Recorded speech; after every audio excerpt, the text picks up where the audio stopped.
కానీ ఆడది కానీ నశ వచ్చినాల ఉంటే నశే. ఈ భాగవతాలు చదివిన మోక్షం రాదు. నశ మానిన వారికే మోక్షం, పసగల జీవితం. నశ లేకుంటే ఎవరు బయటిరారు. ఓం తత్ సత్. సర్వలోకానాం విషజే భవరోగిణాం నిధియే సర్వవిద్యానాం దక్షిణామూర్తే నమః. నమామి సద్గురుం శాంతం ప్రత్యక్షం పరబ్రహ్మరూపం శిరసా యోగపీఠస్థౌ.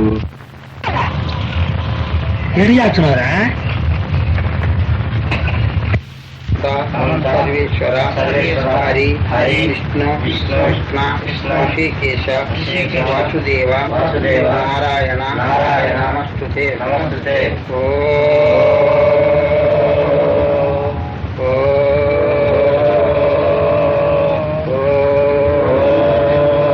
మంగళం గురుదేవాయ మహనీయ గుణాత్మని శరణ్యాయ సాధు రూపాయ మంగళం.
శివ రామ ఓం నమః శివాయ ఓం నమః శివాయ ఓం నమః శివాయ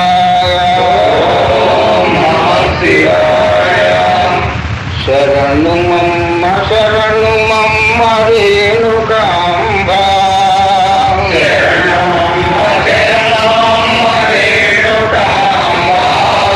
శరణు మమ్మ రేణుకాంబ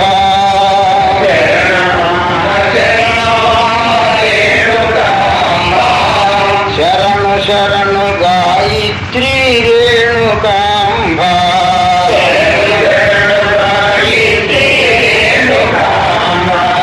శరణు శరణు గాయత్రీ రేణుకాంబ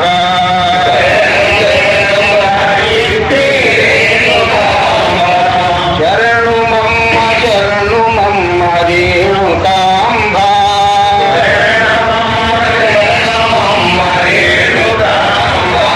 శరణు శరణు గాయత్రీ రేణుకాంబ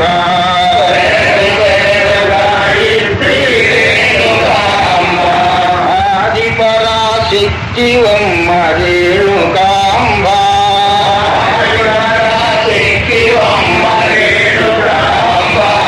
నీవాది పరాశక్తివమ్మ రేణుకాంబ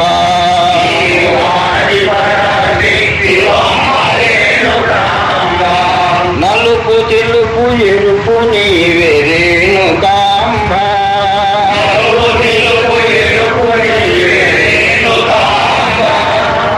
నలుపు తెలుపు ఎరుపు నీవే రేణుకాంబ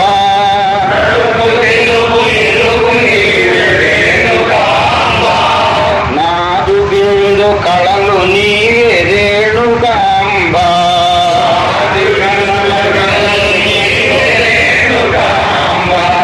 నాదు బిందు కళలు నీవే రేణుకాంబ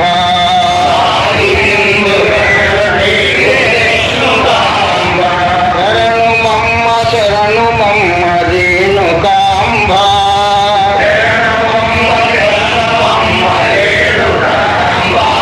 శరణు శరణు గాయత్రీ రేణుకాంబ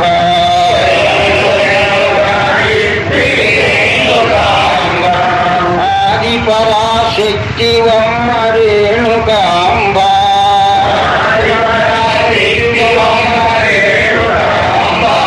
నీవాది పరాశక్తివమ్మ రేణుకాంబ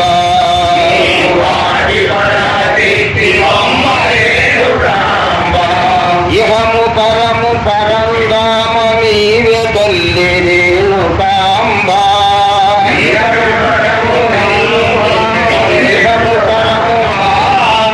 ఇహము పరము పరంధామ నీవే తల్లి రేణుకాంబ శరణ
శ్రీలక్ష్మీ నరసింహ నారాయణ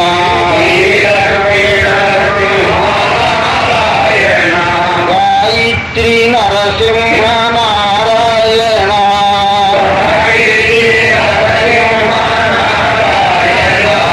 శ్రీలక్ష్మీ నరసింహ నారాయణ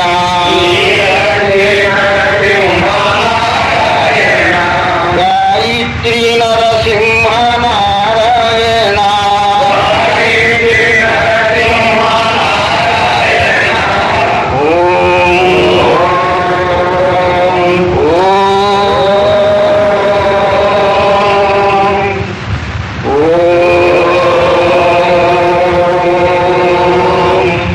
హరి పరం జ్యోతి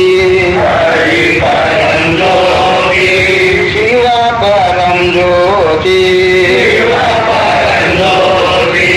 హరి పరం జ్యోతి శివ పరం జ్యోతి హరి పరం జ్యోతి శివ పరం జ్యోతి హరి పరం జ్యోతి శివ పరం జ్యోతి నీతి జ్యోతి ధర్మమే జ్యోతి నీతి జ్యోతి ధర్మమే జ్యోతి హరి పరం జ్యోతి శివ పరం జ్యోతి హరి పరం జ్యోతి శివ పరం జ్యోతి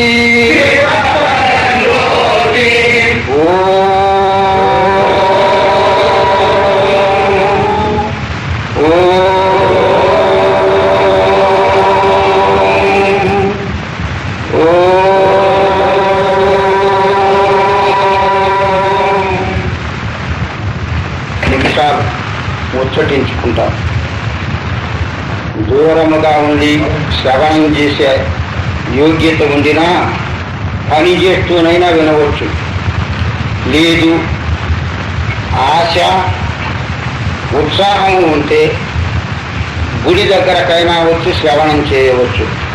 కనీసం 1-2 పద్యాలు భాగవతంలో ముచ్చటిస్తాము, తర్వాత సెలవు తీసుకుంటాం. 1 గంట, గంటన్నర కాలం నిశ్శబ్దంగా ఉంటే నేను తెలిసినంత వరకు భాగవతాన్ని మీకు వినిపింపచేస్తాను. మానవ జీవితం లభించినందులకు మానం కాపాడుకునేది నేర్చుకోవాలి. పశువులైతే ప్రాణం కాపాడుకోవాలి, మనుషులైతే మానం కాపాడుకోవాలి. మానము ప్రాణము 2 పోయిన తర్వాత బ్రతికి కూడా ప్రయోజనం లేదు. అందుచేత భాగవతాన్ని మనం కొంతసేపు శ్రవణం చేస్తాం. 1960 ఆ ప్రాంతంలో నేను ఇక్కడికి వచ్చినప్పుడు శ్రీ ఆశ్రమ స్వాముల వారు, చిన్నయ్య స్వాముల వారి ఆశ్రమంలో భాగవతాన్ని చదువుకున్నాం. నాకు జ్ఞాపకం ఉంది. అక్కడ ప్రథమములో తులసి మొలక నాటింది కూడా ఆ సమయంలో. చిన్న పిల్లకాయ ఉండేవాడు, బ్రహ్మయ్య అని. ఇప్పుడు తిరిగి భాగవతాన్ని ప్రారంభం చేస్తాం.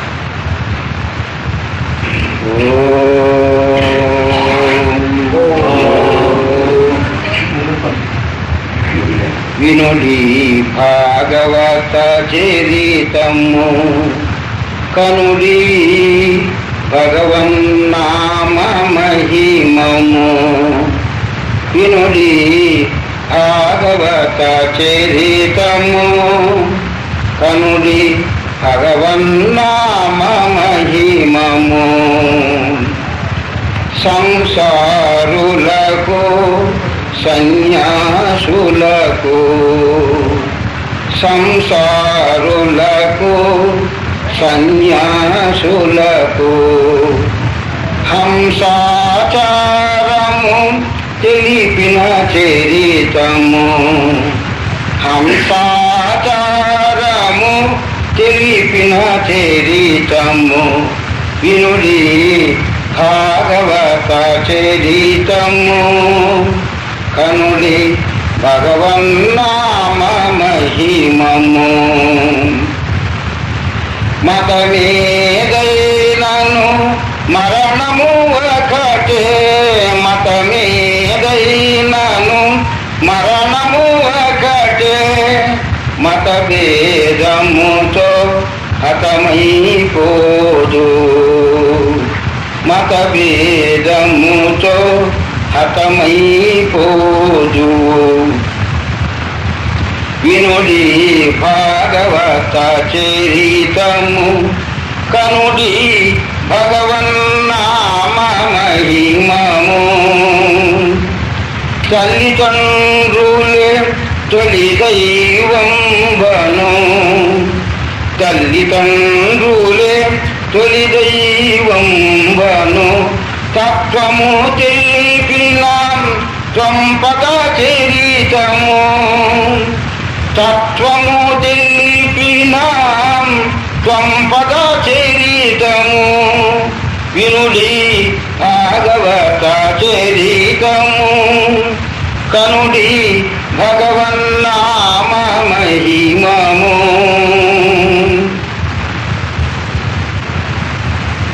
పతియే సతులకు పరమదైవమనుచు పతియే సతులకు పరమదైవమనుచు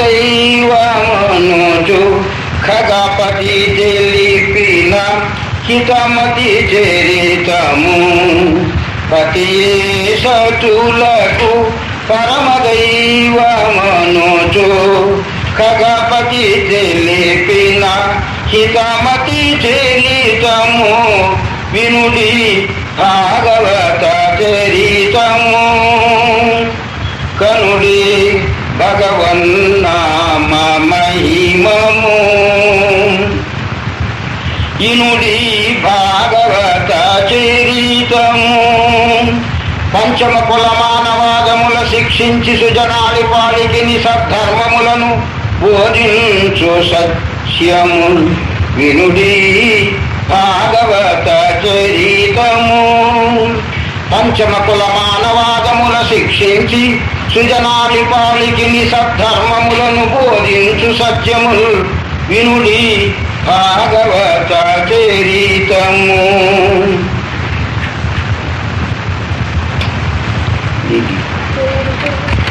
ఈ భాగవత చరిత్రము మానవ జాతికి బోధించినటువంటిది. భాగవతంలోనన్న గొప్పతనాన్ని మన భారతదేశంలో పుట్టిన భక్తపోతన తెలుగులో రచించిన దివ్యమూర్తి ఆయనది ఒంటిమిట్ట తాలూకా. మీరు వస్తే చూసుకుంటా. ఈ భాగవతాన్ని రచించిన వాడు భక్తపోతన. వారి ఉద్దేశ్యము లోకములో ధర్మమును ప్రతిష్ఠించడమే కానీ మరేవి కష్టపెట్టడం కాదు.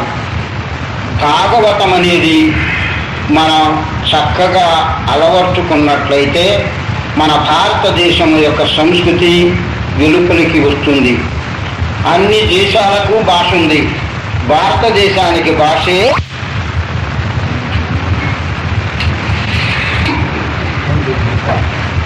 ప్రపంచంలో ఉన్న జీవులలో మానవ జాతి, పశువుల జాతి, పక్షుల జాతి, ఈ మూడు జాతులు సర్వోన్నతమైనటువంటి పదములు తొక్కుతూ ఉన్నవి. మానవ జాతికి లక్షణము మానము కాపాడుకోవడం, పశువుల జాతికి లక్షణము ప్రాణము కాపాడుకోవడం, పక్షుల జాతికి లక్షణము ఊళ్ళో సొమ్ము తినడము, ఎవరైనా కొట్టి చంపడము ఆ జాతికి లక్షణం. ఇందుచేత ఈ మానవ జాతి మానం కాపాడుకునేది నేర్చుకోవాలి. ప్రపంచములో అన్ని జాతుల కన్నా మానవుని సృజించి దేవుడు నా చేత సృజింపబడిన ఈ ప్రపంచమును చూసి పోషించి ఆనందించమని వాగ్దానం చేసినాడు. అంత దివ్యమూర్తి సెలవు పుచ్చుకున్నప్పుడు మానవ జాతికి ఏమి ఉండాలి అంటే, మొట్టమొదటిది నీకన్నా ముందు పుట్టిన వారిని గౌరవించేది నేర్చుకోవాలి. నీకంటే ముందు పుట్టిన వారిని గౌరవించేది నేర్చుకోవాలి. ఆదిలో దేవుడుండెను, దేవుడు మానవుని తన స్వరూపములో సృజించను అని పాత నిబంధన గ్రీకు లిపి పరిశుద్ధ గ్రంథం నొక్కి వక్కాణిస్తుంది. దేవుడు తర్వాత మనము చూసిన వారు తల్లిదండ్రులు. దేవుని తరువాత మనము చూసేవాళ్ళు తల్లిదండ్రులు. ఏ జాతి కానీ, ఏ కులము కానీ, ఏ మతము కానీ, ఏ యుగము కానీ మనకంటే ముందు పుట్టిన వారు తల్లిదండ్రులు. ఆ తల్లిదండ్రులను గురించి భక్త బోధన ఎలా చెప్తాడు? ప్రియముతో నిజ మాతృ పితృభక్తి అనరించు ధర్మాత్మునకు వేరు దైవమేలా. మమతమై సర్వభూతములయందు దయగల్గు ధన్యులకు వేరు తపములేలా. సరస సత్కవి కావ్య వినోదించు అతి పుణ్యులకు వేరు అమృతం వేళ. సతతంబునిష్ట సత్య భాష వదలని కృతకృత్యులకు వేరు క్రతువులేలా. ప్రాణప్రదమైన లలితాంగిని బాయకుండు పురుషులకు దేవేంద్ర పురమదేలా అన్నాడు. మన కాళహస్తిని పరిపాలించినప్పుడు దూర్జిటి కవి అక్కడ ఆస్థాన పండితుడుగా ఉన్నాడు. అప్పుడు చెప్పినది ఈ గీతిక. అందుచేత తల్లిదండ్రులకు సేవ చేయడం మానవునికి ప్రథమ లక్షణం.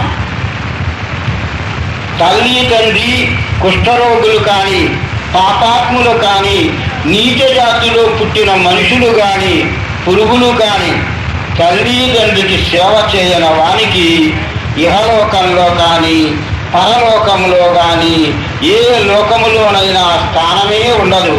వాళ్లకు రిజర్వులు చేసి ఉంటారు నరకస్థానం. తల్లిదండ్రుల సేవ చేయడమే మానవ జాతికి ప్రధాన లక్షణం. దేవుని తర్వాత మనము చూసినది తల్లిదండ్రులు, మనకన్నా ముందు పుట్టినవారు. ఏ మతము వారైనా ప్రియముతో నిజమాతృ పితృభక్తి, ప్రియముతో చుట్టుకుంటూ కాదు, వినయములతో మనకంటే ముందు పుట్టిన వారిని మనము గౌరవించినట్లయితే దేవుడు మనములను గౌరవిస్తాడు. సమయానుకూలంగా ప్రపంచంలో మానవ జాతికి ఉండే గర్వం ఏ జాతికి లేదు. మానవ జాతికి ఉండే గర్వం ఏ జాతికి లేదు. అన్ని జాతుల కన్నా చదువు సంస్కారము లేని నీచ జాతులకు తలకిక్కి ఉంటుంది గర్వం. చదువు సంస్కారము లేని నీచ జాతులకు తలకిక్కి ఉంటుంది గర్వం. అందుచేతని అడుగడుగున కష్టాలు నష్టాలు సంభవిస్తూ ఉంటాయి. టిక్కట్లు తీసుకొని రైలు ఎక్కిన వారికి టీసీతో భయం ఉండదు. టిక్కట్లు లేకుండా రైలు ఎక్కి ఉరేళ్లకు బంగారు ఉంగరాలు పెట్టుకొని, స్పెట్స్ పెట్టుకొని, గడియారాలు కట్టుకొని, సూటు బూటు వేసుకొని ఉండినా టీసీ వస్తానే కక్కసు పెట్లోకి పోవాలి.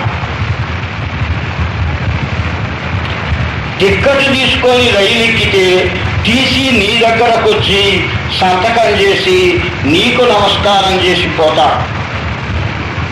ఆ ధర్మమే టిక్కట్టు. లోకంలో ఏ జాతికైనా ధర్మం అనేది టికెట్. ఆ టిక్కట్టు లేనివాడు ఏ జాతిలో పుట్టినా, ఏ కులములో పుట్టినా, ఏ మతములో ఉండినా తప్పనిసరిగా నరకానికి పోవలసినదే. అక్కడ రికమెండేషన్లు సాలవు, లేకపోతే ఫోన్లు చేస్తే కూడా సాలదు. ఒకానొక సమయంలో తొండమాన చక్రవర్తి మరణించిన తరువాత నరకానికి పోయినాడు. అక్కడ యమధర్మరాజు ప్రపంచంలో ఎన్నో దేవతలున్నారు. క్రైస్తవులకు యేసు క్రీస్తు, హిందువులకు శివుడు, రాముడు, అల్లా ఎందరో ఉన్నారు. కానీ అందరికంటే మంచి దేవుడు ఒక్కడే ఉండేది. ఆయనే దత్త గాడ్, సావుదేవుడు, యమధర్మరాజు. ఆయనకు టెంకాయలు కొట్టవలసిన పని లేదు, కర్పూరం వెలిగించవలసిన పని లేదు, సాంబ్రాణి కడ్డీలు ముట్టించవలసిన పని లేదు, నీవై నీవు ఆయన్ని ఎత్తుక్కుంటూ పోవలసిన పని లేదు. నీ నిమిత్తం ఆయన ప్రతి నిమిషంలో కనిపెట్టుకొని ఉన్నాడు. నీవెక్కడుంటే అక్కడికి వస్తాడు. ఆయుష్ తీరితే శుభ్రంగా తీసుకొని పోతాడు. ఆయన నిమిత్తం నువ్వేం బాధపడవలసిన పని లేదు, రికమెండేషన్ పెట్టాల్సిన పని లేదు, ఫోన్ చేయించాల్సిన పని లేదు. నీవెక్కడుంటే అక్కడికి వస్తాడు. ఏం భయమే లేదు. ఆయన నిమిత్తమై మనం పలకలేని ప్రార్థన కూడా లేనక్కర్లేదు. ఆయన ఎప్పుడు ప్రతి ప్రాణి దగ్గర ఉంటున్నాడు. Yamadharmaraju. So many kinds of names having to the God in this world. The death God is best God in this world. First you must remember it. ప్రపంచంలో నీవు తెలుసుకోవలసిన దేవుడు యమధర్మరాజు లేడని మర్చిపోకూడదు. ఎక్కడో ఉన్నాడు అనుకోకూడదు. ఎవడా యముడు అంటే ధర్మము తప్పకుండా ఉండే వాళ్లకు యముడే దేవుడు, నారాయణమూర్తి. ధర్మము తప్పిన వారికి ఆ నారాయణమూర్తి ఏ యముడు. అంతేగాని ఆయన క్రొత్తగా లేడు ప్రపంచములో. చెప్పిన మాట వినకుండా ఉంటే కొట్టేది తల్లి. విన్నాడు మనిషి అంటే జోబీలో పప్పులు పోసి బడికి పంపిస్తారు. అటువంటి వాడు దేవుడు. ఒక్కరిని చేరదీసి ఒక్కరిని దూరము చేసేవాడు దేవుడు కాదు. అందరినీ, ప్రతి ప్రాణిని, ప్రతి జాతిని, ప్రతి కులమును, ప్రతి మతమును ఏ యుగములోనైనను అందరికీ అందుబాటులో ఉండేవాడు ఒక్క యమధర్మరాజు మాత్రమే. గొంతు కోసుకుని నా ధర్మము తప్పడు యమధర్మరాజు. ఆయన చెప్తూ ఉన్నాడు, అయ్యా నీకంటే ముందు పుట్టిన వారిని నీవు గౌరవించు అని కఠోపనిషత్తులో నచికేతుడని చిన్న కుర్రవానికి 8 సంవత్సరముల బాలునికి యమధర్మరాజు బోధిస్తున్నాడు నీతి. కఠోపనిషత్ నచికేతుని చరిత్ర చెప్తూ ఉన్నాడు. నచికేత, తల్లిదండ్రులకు ఎవరు సేవ చేస్తారో వాళ్లకు మోక్ష సామ్రాజ్యం అరిచేతిలో ఉంటుందయ్యా అన్నాడు. మరి తల్లిదండ్రులకు సేవ చేసే మనుషులు ఎక్కడున్నారు అంటే తల్లిదండ్రులకు సేవ చేయకుండా అడ్డపెట్టేది ఒక ఆడజాతే గాని మగవాడు సామాన్యంగా చేయడు. 120 మంది ఉంటారు తల్లిదండ్రులకి కూడి పెట్టకుండా ఉండే మగవాడు. ఆడవాళ్ళైతే 110 మంది ఉంటారు. 100 కాకుండా ఇంకా 10 మంది ఎక్స్ట్రాగా ఉంటారు ఆడవాళ్ళు. ఇందుచేత పాపానికి మార్గము స్త్రీలు, మోక్షానికి మార్గము పురుషులు. పాపానికి మార్గము స్త్రీలు, మోక్షానికి మార్గము పురుషులు. మర్చిపోకుండా జ్ఞాపకం పెట్టుకోవాలి ప్రతి ఒక్కరూ. మాకేమిలే అని గర్వించకూడదు. మనకంటే ముందు పుట్టిన వారిని గౌరవించేది నేర్చుకోవాలి. ధనములో కానీ, రూపములో కానీ, కులములో కానీ, జాతిలో కానీ, వయసులో కానీ, విద్యలో కానీ నీకంటే పెద్దవారిని చూసినప్పుడు నీవు తల ఉంచేది నేర్చుకోవాలి. అప్పుడే బాగుపడతాడు మనిషి. అది మానవ ధర్మం. నా తలకాయ గొప్పది, నాకు స్వతంత్రమని తల పైకెత్తినారా ఆ తలకాయ క్రింద పడిపోతాడు. ఏ జాతికైనా అంతే ధర్మం.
శ్రీరాముడు ప్రతి ఒక్కరు కూడా బ్రహ్మాండముగా సాటిన దివ్య చరిత్రం.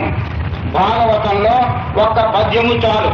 ప్రపంచములో ఉండే గ్రంథములకన్నిటికీ ఎంత విలువన్నదో భాగవతములో ఒక పద్యమునకు ప్రపంచానికి సరిపోయే తూకమున్నది. అందుచేతని కబీర్దాస్ అన్నాడు, భజన్ కరో మనసా హరి ఓం భజన్ కరో మనసా హమేషా హరి ఓం భజన్ కరో మనసా पैदफु ऐसे भजन करो मनसा पैदफु ऐसे बचपन से भी पैदफु ऐसे बचपन से भी माता पितरों भजन करो मनसा हरि ओम भजन करो मनसा జాతి కులము మతము శరీరమునకు మనసునకు ఉన్నాయి. ఈ కొత్త ప్రభుత్వం వచ్చిందని కులము లేదు మతము లేదని అందరి మీదికి తిరగమనడమే పాపం. జాతి ఉంది, కులం ఉంది, మతము ఉంది. కుల ధర్మం ఉంది, జాతి ధర్మం ఉంది, మత ధర్మం ఉంది. లేదు అనేవాళ్ళు 2 నిమిషాల కళ్ళు మూసుకొని తెలుసుకోండి.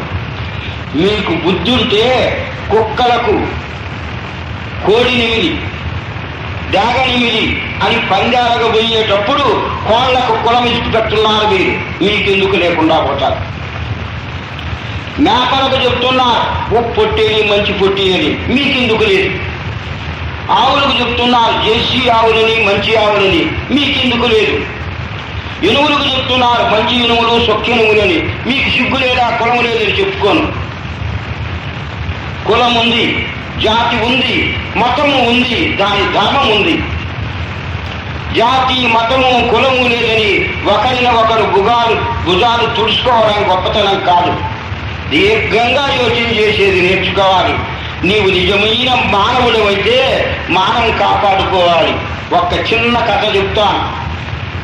ద్వాపర యుగములో స్త్రీలందరూ అరణ్యములో స్నానం చేస్తున్నారు. నగ్న శరీరములతో దిగంబరంగా బట్టలు లేకుండా. ఆ సమయంలో సుఖబ్రహ్మ కైవల్యంలో ఉంది చరిత్ర. సుఖబ్రహ్మ దిగంబరుడై ఆ గట్టుదారిని వచ్చి ఉన్నారు. వాళ్ళందరిలో స్నానం చేస్తూ ఉన్నది అనసూయాదేవి. ఆమె యోగ దృష్టిలో చూసింది, ఎవరో ఒక మగవాడు దిగంబరంగా వస్తున్నాడని తన ఇరుగు పొరుగు స్నానం చేస్తున్న స్త్రీలకు చెప్పకుండా ఆమె చీర ఆమె చుట్టుకొని పరిగెత్తింది ఆశ్రమాన్ని. ఆ సమయంలో అత్రి మహర్షి చూశాడు. అక్కడే నిలుచుకోమన్నాడు. బాహర్మే టహరో అన్నాడు. నిలుచుకున్నాడు. ఎందుకు వచ్చినావు అన్నాడు. తన మానవు తను కాపాడుకునేదానికి వచ్చినానన్నాడు. అనసూయ తన మానవు తను కాపాడుకునేదానికి వచ్చినని తన భర్తతో చెప్పినది. వెంటనే అత్రి మహర్షి నవ్వుకున్నాడు. అమ్మా అనసూయ, నిన్ను నీ పొరుగు వారిని ప్రేమింపు అనే వాక్యములు విన్నావు కదూ. నీవనే నీ పొరుగు వారి మానం కాపాడుకోవాలని ఉంది కదూ. పెద్దవాళ్ళ శిక్షలో చదువుకోలేదమ్మా. నువ్వు చాలా గొప్ప పతివ్రత అనుకున్నావు చూడు అని ఎడమ చేయి చూపించాడు. ఆ ఎడమ చేతిలో కొలంలో స్నానం చేస్తున్న మిగిలిన స్త్రీలు నగ్న శరీరములతో బిత్తర బయటకు వచ్చినారు. ఆ వచ్చే సుఖబ్రహ్మ కూడా దిగంబరంగా ఉన్నాడు. అందరూ నమస్కారం చేశారు. ఆ స్వామి ఆశీర్వదించిపోతున్నాడు. అప్పుడు ఏడ్చింది అనసూయ, నాది తప్పు స్వామి. ఆయనను మగవాడని, నేను ఆడదానని, నేను చాలా పతివ్రతనని ప్రక్కనుండే వాళ్ళకి చెప్పకుండా వచ్చినాను. నాది తప్పే అని కాళ్ళు పట్టుకున్నాను. వెంటనే అత్రి మహర్షి నవ్వుకున్నాడు. అనసూయ, నీకు తప్పదు పాపం. పొరుగు వారిని హింసించిన, పరిహసించిన, నీచముగా సంభాషణ చేసిన, వాళ్ళ కళ్ళు కప్పెట్టిన నీకు తప్పదు అవమానం. నీవు రాబోయే కాలంలో ద్రౌపది అయి పుడతావు. సభలో నీ చీరలు పీకుతారు. నీవు 2 చేతులెత్తి నమస్కారం చేసిందాక చీరే రాదు నీకు అన్నావు. ఇది ధర్మ. నాకు కలిగిందని, నేను బాగా ఉన్నానని ఇరుగు పొరుగు వారిని అవమానపరచడం మానవునికి పాపం. అదే నరకం, అదే సైతాను గుండం, అదే యమలోకం. అంత మహాపతివ్రతకే తప్పలేదు. ఈరోజు మనం చిన్నవారిని చూస్తే హేళన చేయడం, అపహాస్యముగా సంభాషణ చేయడం, మనం ఈజీలోకి ఎక్కడం చీర బుధానేసుకొని, ఇటువంటి వాళ్లకు తప్పదు యమలోకంలో ఫస్ట్ సీట్. తప్పనే తప్పదు. ఇది ధర్మశాసన. ఒక జాతికి కాదు, ఒక మతానికి కాదు, ఒక కులానికి కాదు, కలియుగానికి కాదు.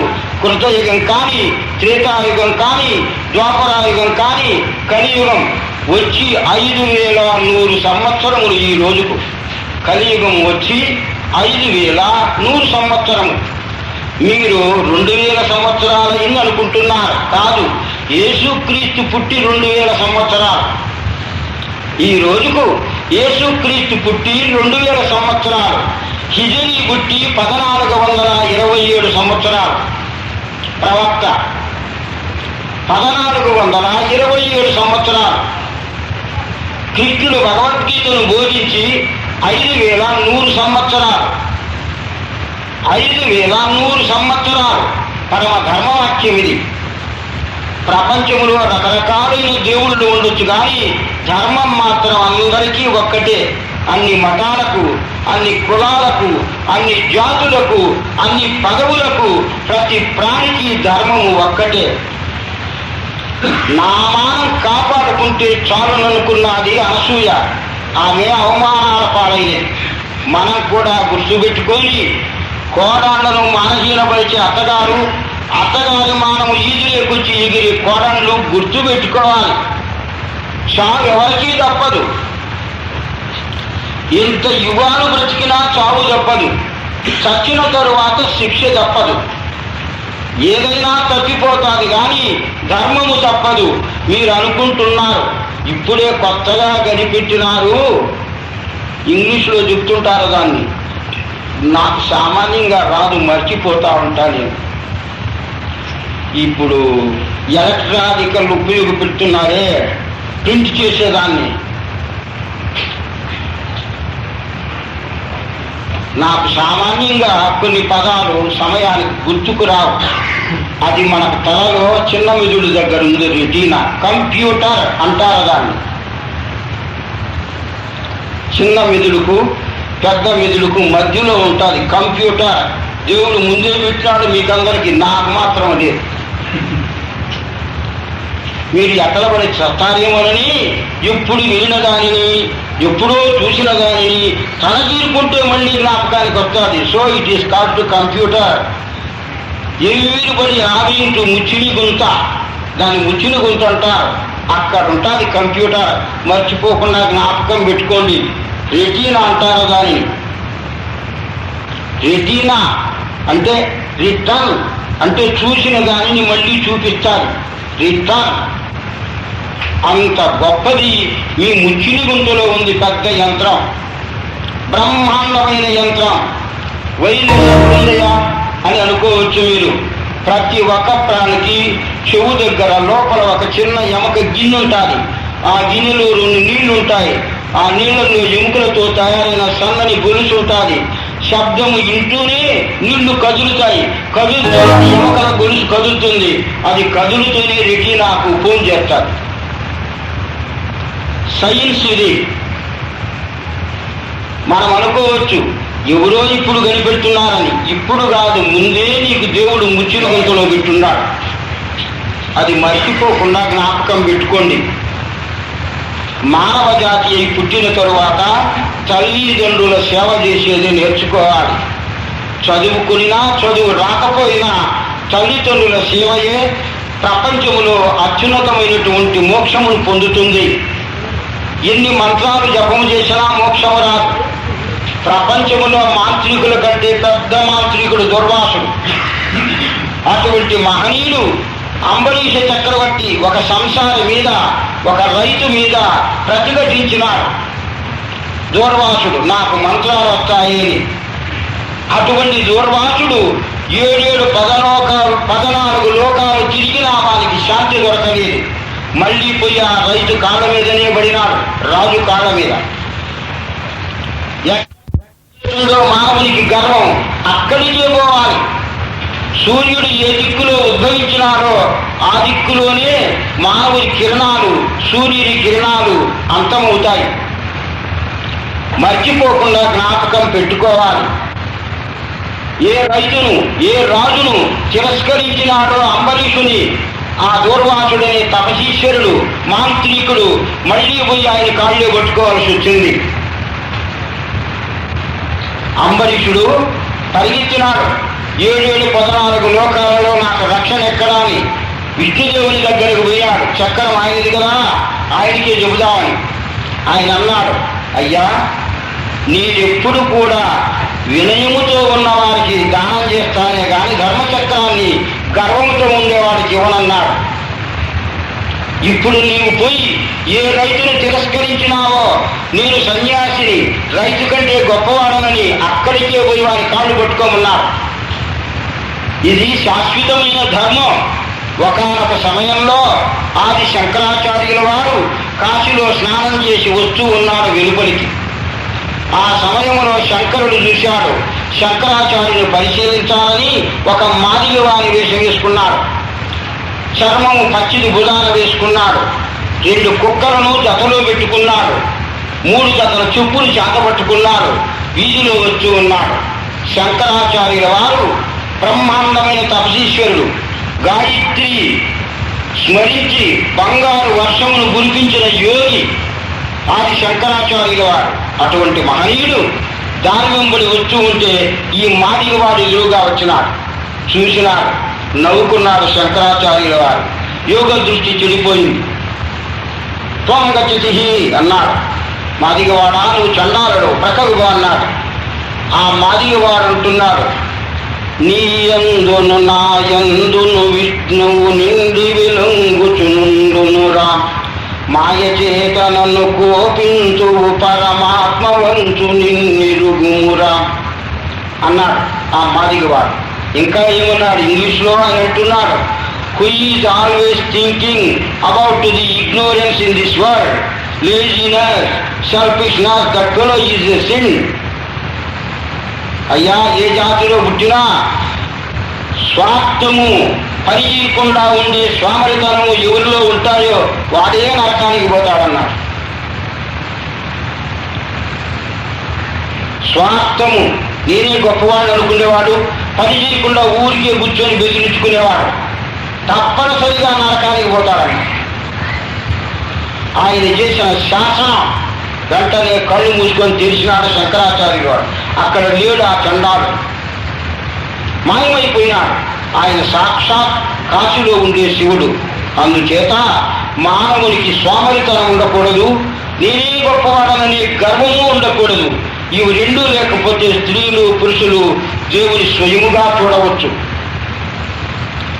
ఎంతో కష్టపడి ఈ రోజులలో నవీన యుగం 2000 సంవత్సరాలు మనకు సిగ్గుంటే తల్లి బిడ్డను కనలేక ఇంట్లో ఉండినా చస్తాది, ఆసుపత్రికి పోయినా చస్తాది. బిడ్డను కనలేక, తల్లి బిడ్డను కనలేక ఆసుపత్రిలో ఉండినా చస్తాది. కోటీశ్వరులైన ఇంటిలో ఉండినా చస్తాది ఆయుష్ తీరితే. అట్లాంటి తల్లికి పెళ్ళైతే కూడి పెట్టకుండా తిరిగేవాళ్ళు మాలామాదికి తెలియతేనేమి, ఇరుకల యానాది జోగి గంధం బ్రహ్మ క్షత్రియ వైశ్య శూద్ర అయితేనేమి నరకమే వాళ్ళకు. కడుపులో నుండి బిడ్డ నిమిత్తార్థమై తన కన్న తల్లి ప్రాణాన్ని వదులుకుంటా ఉంది. అటువంటి తల్లికి కూడి పెట్టకుండా పెళ్ళైన తర్వాత తిరిగేవాడు యేసుక్రీస్తును ప్రార్థన చేసినా నరకమే, శివశివాన్ని జపము చేసినా నరకమే, అల్లాహు అక్బర్ బిస్మిల్లా హయ్యన్నా నరకమే, ఏమైనా నరకమే, తప్పిందేగా.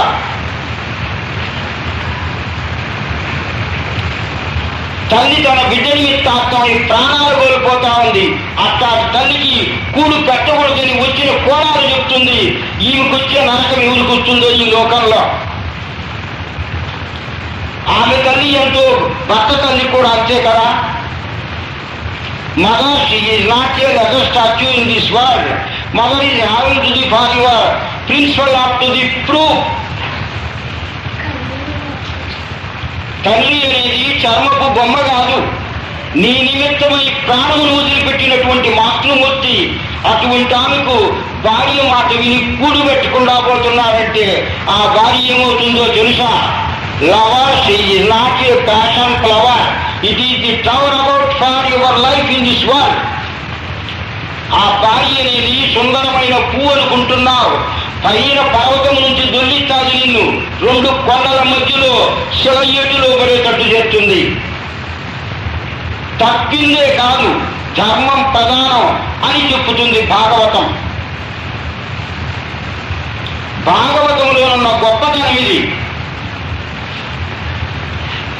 ఏ రోజైనా భార్య వచ్చినటువంటిది కోడలుగా మిద్ది కట్టేటప్పుడు అత్తగారు గోడకు రాళ్ళు అందించుంటారా, నీళ్లు పోసి ఉంటారా, ఒక బిందెయినా సిమెంట్ ఒక పాలైనా వేసి ఉంటారా, తెల్లాము నాయ వేసి ఉంటారా, తెల్లాము తల్లి వేసి ఉంటారా, తెల్లాము అన్నొచ్చి పని చేసి ఉంటారా? అటువంటి తెల్లామొచ్చి ఈ మిద్ది నాదంటాది, ఆ మాస్టోడ నాదంటాది, ఆ గూళ్ళు నాది అంటాది. యాదయ్యడ నాగే సంపాదించిన కన్న తల్లిదండ్రులు ఇంట్లో లేకుండా బయటికి దోసి ఇదంతా నాదనే కోణాలకు వచ్చే రాక ఈ ప్రపంచంలో ఏ పాపికి రాదు.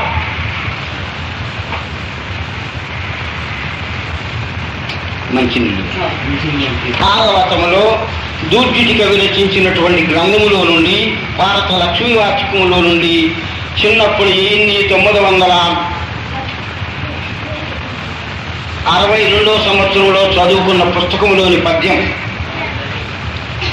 అందుచేత మనం మర్చిపోకుండా తల్లిదండ్రుల సేవ చేస్తేనే ముక్తి వస్తుంది. కానీ మగవాళ్ళమైనామని స్వతంత్రమని భుజాలు తుడుచుకొని పోవడం మంచి పద్ధతి కాదు.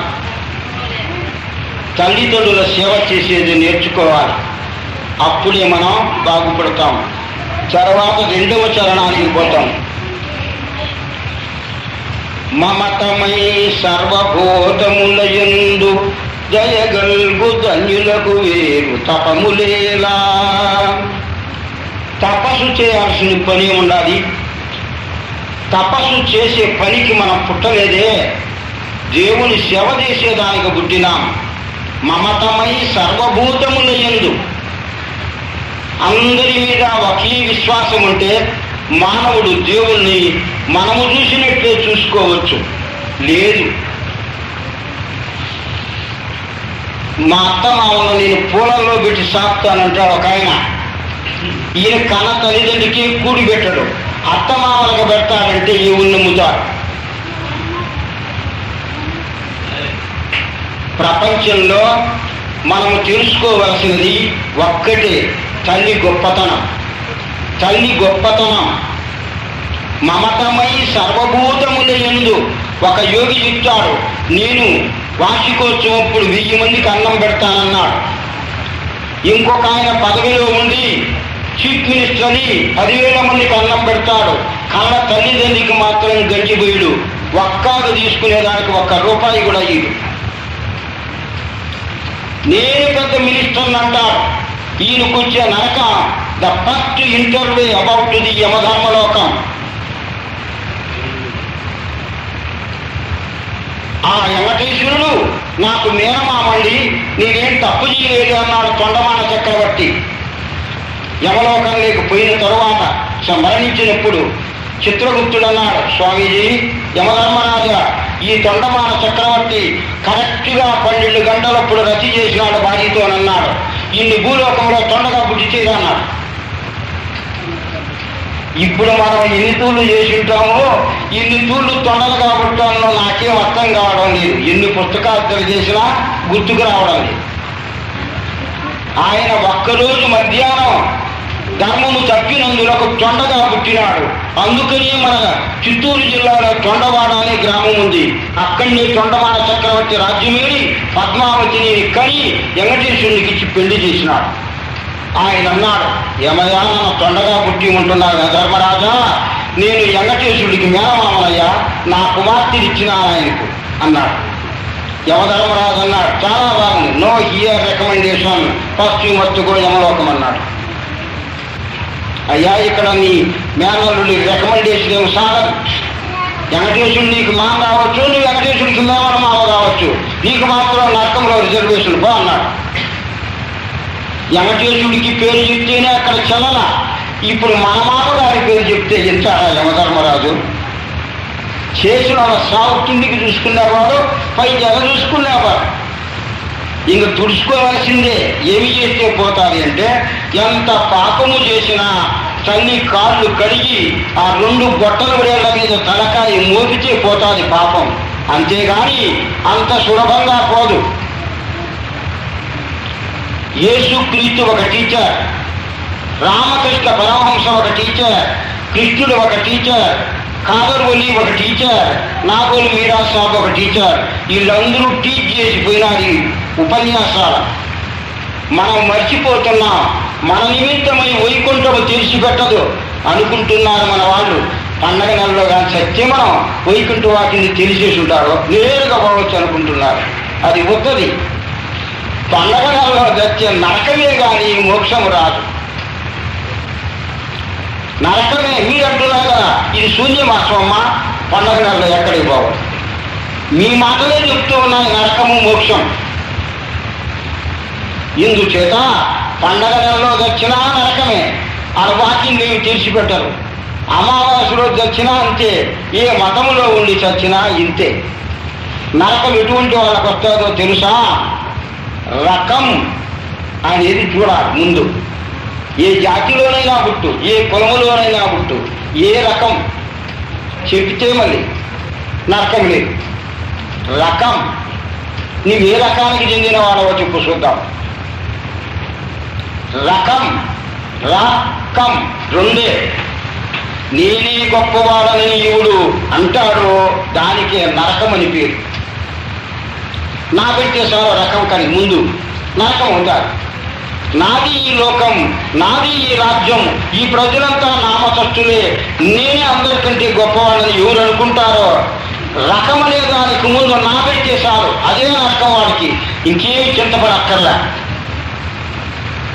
అదే అహం బ్రహ్మాస్మి. నేనే దేవుడిని గర్వపడినా, నాదే ఈ లోకమైనా నీకు నరకం తప్పదు. ఇందుచేత ఎప్పుడు కూడా మానవుడు రకరకాలైన వేషాలు వేయకూడదు, రకరకాలైన పలుకులు పలకూడదు. ఒకే రకంగా ఉండాలా. దానికి తారకం అని పేరు. తత్ ప్లస్ రకం తారకం. నీవలే నీ చుట్టుప్రక్కల ఉన్న ప్రజలను ఒక్కటిగా చూసినావా నీకే మోక్షం, రకరకాలుగా చూసినావా నీకే నరకం. ఇంతకంటే మరెక్కడా ఏమీ కనిపించదు. ఖురాన్ చదివినా అంతే, బైబిల్ చదివినా అంతే, భగవద్గీత చదివినా అంతే. అంతేనంటే ఏమి తెలుసును అని నీకు వాడికి ముందే అంతులేనా అంటున్నా కదా. అంతు తెలిసినవాడు గుర్తుపెట్టుకొని తల్లిదండ్రికి సేవ చేసేది నేర్చుకోవాలి. ఆయన చక్రవర్తి కానీలే, యనములు మేపుతూ ఉండేవానిలే, భిక్షగాడు కానీలే, తల్లిదండ్రికి సేవ చేయకుండా ముక్తిని పొందలేడు. మానవుడు సన్యాసి కావాలి అంటే పెళ్లి కాకముందు తల్లి ఆజ్ఞ పొందాలి. పెళ్లి అయిన తర్వాత భార్య ఇష్టం లేకపోతే మగవాడికి మోక్షమేది. ఇద్దరినీ సంతోషపరచాలి, తల్లిని భార్యను. పెళ్ళి అవుతూనే తడి కట్టుకుందాం మన ఇంట్లో అనుకోవడం పాపము, ఓడ పెడతాం అనుకోవడం పాపము. అసలు ఈ ఊళ్ళోనే ఉండకుండా పోదాం, మాకు ఒక తొలి 1.5 నెల ఇంటాలి. హైదరాబాద్ నుంచి ఒక వ్యక్తిని ఆర్టీఓ వచ్చాడు, తహసీల్దార్. ఆయన భార్య ఉంటుంది, వాడు బ్రాహ్మణులు ఇద్దరు. స్వామి మేము బందర్ నుండి హైదరాబాద్కు రావాలనుకుంటున్నాం. బందర్లో ఉంటే మా అత్తమామలతో ఒకే కోరు, నాకు హైదరాబాద్కు వచ్చే గొడవే తీరిపోతుంది, మీరు చెప్పండి మా భర్త కన్నా. చూడండి అంత మాట, బ్రహ్మాండమైన మాట. ఇంటి దగ్గర ఉంటే తల్లి దగ్గరికి గొడవగా ఉంటుందట, హైదరాబాద్కు వచ్చే ఏ గొడవ లేకుండా ఉంటున్నట్టు. గొప్పగా చదువుకొని ఉద్యోగాలకు పోయిన ఆడవాళ్లకు ఈ పాపకు మాటలు వస్తాయి. యనములు పెట్టేవాళ్ళు లేదు. సాయంకాలం కన్నం ఇచ్చుకొని పోయి ఆ అత్తమామలకు తల్లిదండ్రులకైనా పెడతారు. చదువుకున్న స్త్రీలకు ఉండే రోగమే ఇది. The greatest best disease having to the divide. అన్నిటికంటే మంచి రోగం ఏదంటే ఏదో పోయే రోగమే పెద్ద రోగం. The best disease the divide. అంతకంటే రోగమే లేదు. ప్లాన్లో అన్నిటికంటే మంచి ప్లాన్ అది. పెళ్లి కావడమా డివైడ్ కావడమా అక్కడనే చెప్తున్నాడు. కానీ you must divide in this world. First you must divide to the Yamalokam, death. ఆ యముడు కూడా డిమాండ్ చేస్తాడు నేను అక్కడ యమలోకంలో నీకు ఫస్ట్ సీట్ అక్కడ ఉంటుంది పొమ్మంటాడు. ఎవరైతే ఇక్కడ డివైడ్ చేయాలని డిమాండ్ చేస్తారో మొగుడిని, ఆమెకి యమలోకంలో డిమాండ్ చేస్తాడు యమధర్మరాజు. ఇందుచేత భాగవతంలో ఏ వాక్యం ఎత్తుకునినా ఏ పద్యం ఎత్తుకునినా మానవుణ్ణి ధర్మముగా నడసమని చెప్తుందే కానీ అన్నీ వదిలిపెట్టి సన్యాసిగా అడవికి పొమ్మని చెప్పదు. చాలా గొప్పదైనటువంటిది భాగవతం. ఏ జాతి వారైనా ఏ మతం వారైనా భాగవతంలో ఒక పద్యము చదువుకుంటే చాలు మానవుడు శాంతిని పొందుతాడు. శాంతి, సుఖము, శుభము.